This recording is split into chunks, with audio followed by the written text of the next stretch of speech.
Assalamualaikum warahmatullahi wabarakatuh. Sahabat, kawan, dan sedulur-sedulurku sekalian dimanapun Anda berada. Hari-hari ini umat Islam protes. Hari-hari ini umat Islam marah. Wajarkah umat Islam protes? Wajarkah umat Islam marah? Bagaimana tidak marah? Komunisme yang sangat sensitif buat umat Islam serasa dilegalkan dalam rancangan undang-undang haluan ideologi Pancasila. Seperti dilegalkan komunisme itu. Kenapa?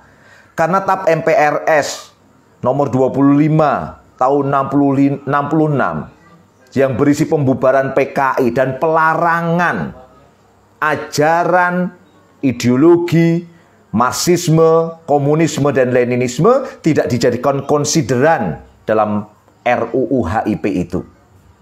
Ini yang kemudian membuat masyarakat menjadi marah, umat Islam terutama marah. Bagaimana tidak protes?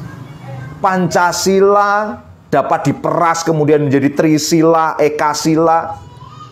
Bukankah ini adalah logika Orde Lama mengingatkan umat Islam akan nasakom, kemudian nasionalis agama komunis yang membuat perih umat Islam. Kita juga tahu bagaimana Trisila itu yang terdiri dari sosio-nasionalisme, sosio-demokrasi. Bukankah ini pemikiran dari San Min Cui, dari Sun Yat-sen, tokoh nasionalisme sekuler dari Tiongkok? Kemudian ketuhanan yang berkebudayaan. Bukankah ini mengebiri fungsi ketuhanan yang jelas ini berbeda dengan ketuhanan yang Maha Esa? Umat Islam marah tentunya. Umat Islam protes terhadap hal ini.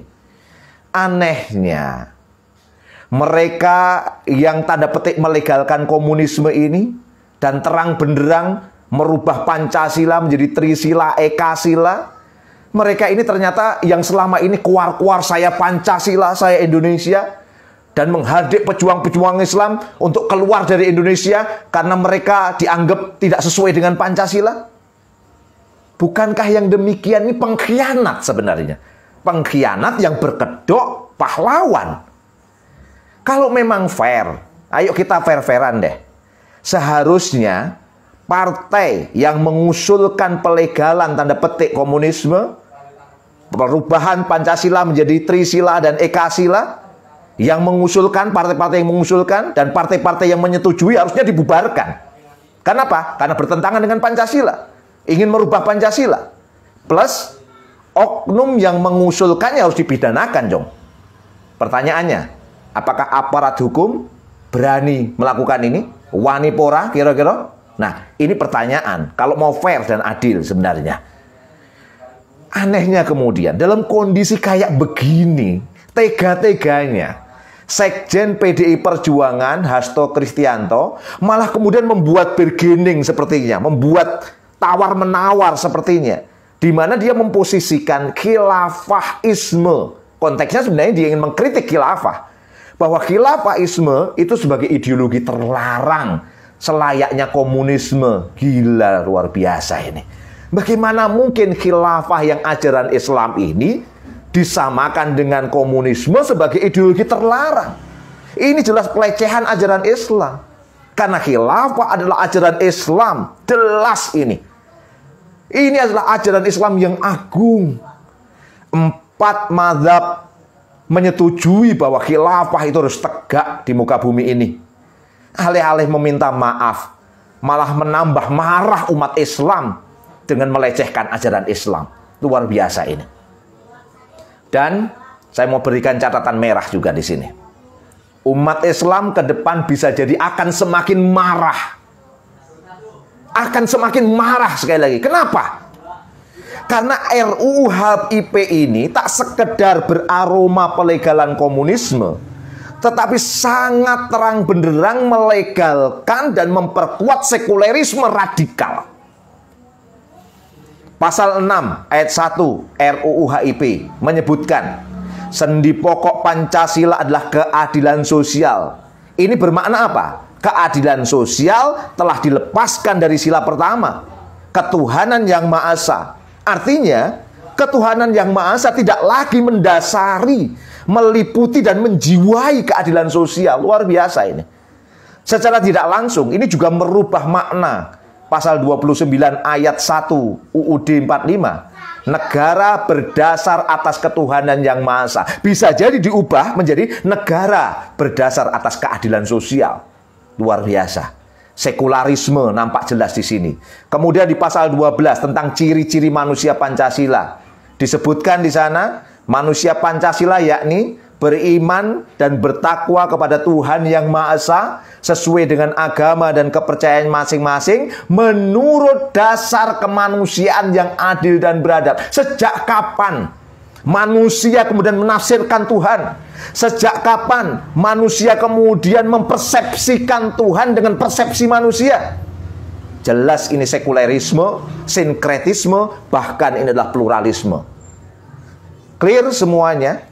Ini bangunan dari sekularisme. Radikal, boleh dikatakan. Kenapa saya katakan radikal? Sebelum ada rancangan undang-undang HIP saja, rezim negeri ini sudah represi pada umat Islam. Apalagi RUU HIP ini disahkan, bisa tambah represif lagi tentunya. Dan perlu dicatat, sahabatku sekalian, sedulur sekalian, faktualnya Indonesia selama ini sejatinya sekular. Kenapa saya katakan gitu? Dengan adanya RUI ini, sekularisme itu menjadi legal. Coba kita fakta. Kita bicara fakta saja. Apakah benar negeri ini selama ini prakteknya adalah sekuler? Kita lihat fakta. Pertama, praktek ekonomi kita. Praktek ekonomi yang ada di tengah kita jelas kapitalisme liberal. Kita bisa contoh nih. Undang-undang Minerba berikan karpet merah pada oligarki pertambangan. Undang-undang COVID memberikan peluang untuk utang luar negeri lebih banyak lagi. Undang-undang SJSN menjadi basis di mana BPJS kemudian ditingkatkan terus-menerus iurannya. RUU Cilaka, Cipta Lapangan Kerja Omnibus Law. Clear semuanya kapitalis, liberal. Semua percaya tentang itu. Fakta yang kedua, bagaimana politik kita? Politik kita bernapas demokrasi oligarki. Demokrasi yang berbiaya tinggi sehingga melahirkan sistem oligarki, para kapitalis, para pemegang modal mengendalikan politik di negeri ini. Ini juga clear, banyak orang membicarakan. Semua sistem ini lahir dari sekularisme. Kapitalisme liberal ekonomi lahir dari sekularisme. Politik demokrasi oligarki lahir dari sekularisme.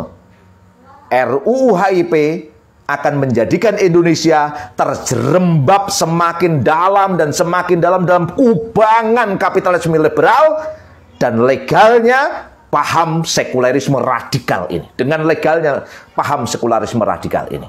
Sahabat saudaraku, sedulurku sekalian, umat Islam harus tuntaskan kemarahannya. Dengan apa? Tolak mentah-mentah, tanpa kompromi. Rancangan undang-undang haluan ideologi Pancasila harus ditolak mentah-mentah tanpa kompromi. Ini clear. Dan tentunya tidak sekedar itu saja. Mari kita merenung. Yuk kita semua merenung hari ini, sahabat, sedulurku sekalian. Selama ini umat Islam itu selalu ditelikung oleh kalangan sekuler dan komunis dengan kedok Pancasila. Kita lihat bagaimana Orde Lama. Orde Lama berkedok Pancasila, Trisila, Ekasila, mengedepankan Nasakom, nasionalis agama komunis, umat Islam jadi korban, Masyumi dibubarkan. Orde Baru dengan persepsi Pancasilanya, dia buat P4, dia buat BP7, umat Islam menjadi tertuduh juga dan menjadi korban juga. Rezim saat ini buat tafsir sendiri juga, bikin BPIP, bikin hari lahir Pancasila 1 Juni, kemudian mengungkapkan saya Pancasila, saya Indonesia. Umat Islam yang memperjuangkan syariah dituding radikal. 212 dianggap radikal kadrun. HTI ditelikung dengan Perpu Ormas. Dan sekarang rancangan undang-undang HIP adalah strategi telikungan berikutnya. Waktunya umat Islam saat ini kembali pada jati dirinya. Tak perlu basa-basi lagi. Umat Islam harus kembali pada jati dirinya.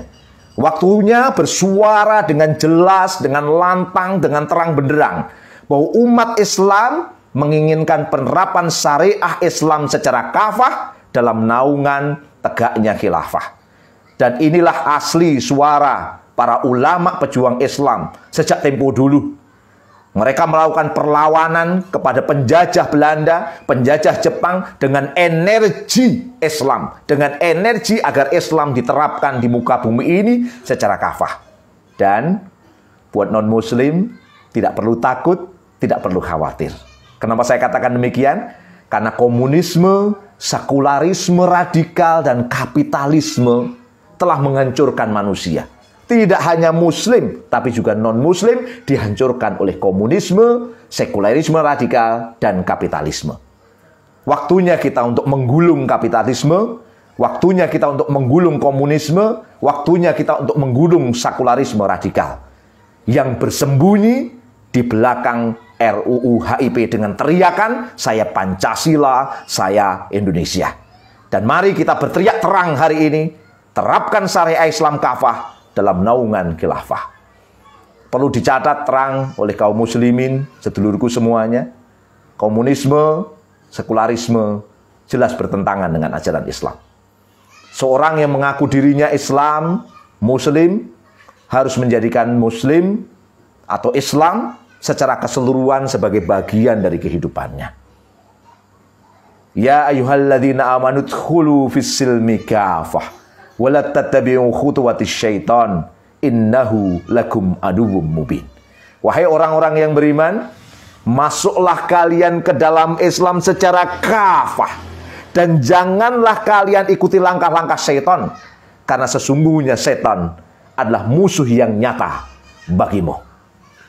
Tolak rancangan undang-undang haluan ideologi Pancasila, tolak komunisme, tolak sekularisme radikal, tolak kapitalisme liberal, tolak demokrasi oligarki, tegakkan syariah, tegakkan khilafah. Saya Agung Wisnuwardana, jumpa lagi di catatan berikutnya. Wassalamualaikum warahmatullahi wabarakatuh.